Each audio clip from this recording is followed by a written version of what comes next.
அனைவருக்கும் வணக்கம். நான் உங்களோட அன்புராஜ் பேசுகிறேங்க. ஸோ இன்றைக்கி ட்ரைனிங்கில் நம்ம பார்ட்னர் கேட்டிருந்தார். காயின் நம்ம வாங்குகிறோம், லாங் காயின் நம்ம எடுக்கிறோம் ஃப்யூச்சர் ட்ரேடிங்கில்.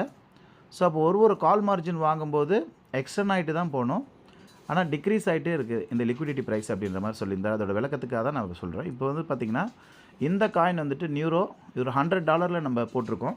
ஸோ இப்போ பாருங்கள், ரைட் சைடு கார்னரில் அந்த லிக்விடிட்டி ப்ரைஸ் வந்துட்டு 0.00013903 அப்படின்ற சதவீதத்தில் இருக்குது. ஸோ இப்போ நம்ம என்ன பண்ணுறோம் அப்படின்னா, இப்போ இங்கே இருக்கக்கூடிய அந்த கேபிட்டல், ஸோ இங்கே ஒரு $70 இருக்குது பேலன்ஸு. ஸோ இந்த $70 ஒரு $50 நான் என்ன பண்ணுறேன் அப்படின்னா, திருப்பி நான் ஸ்பாட்டுக்கு எடுத்துகிட்டு போயிடுறேன். ஸ்பாட்டுக்கு எடுத்துகிட்டு போயிட்டதுக்கப்புறம் திருப்பி ஃப்யூச்சரில் வந்துட்டு இந்த காயினில் வந்து பாருங்கள், இப்போ லிக்விடிட்டி ப்ரைஸ் பாருங்கள் 0.00027778 இருக்குது. ஸோ இப்போ பார்த்தீங்களா, ஸோ நம்ம அந்த $50 எடுத்தோன்னே லிக்விடிட்டி ப்ரைஸ் குறைஞ்சிருது. அகைன் திருப்பியும் நம்ம வந்துட்டு அந்த யூஎஸ்டிடியை திருப்பி நம்ம ட்ரான்ஸ்ஃபர் பண்ணுறோம். ஸோ அந்த யூஎஸ்டிடி ட்ரான்ஸ்ஃபர் பண்ணும்போது பாருங்கள், திருப்பி எக்ஸ்டன் ஆகிடுது. ஓகேங்களா? ஸோ பாருங்கள், இப்போ திருப்பி உங்களுக்கு எக்ஸ்டன் ஆகிடுச்சு.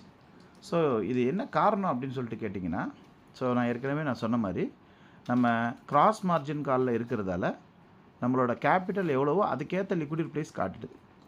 அப்போ நம்ம ஒரு கால்ஸ் நம்ம வாங்கும்போது, ஸோ கீழே இறங்க தானே வாங்குது. ஸோ அதனால் மார்க்கெட் ப்ரைஸ் கீழே இறங்க வாங்குறதால அது மைனஸ் ஆகிட்டே வருது.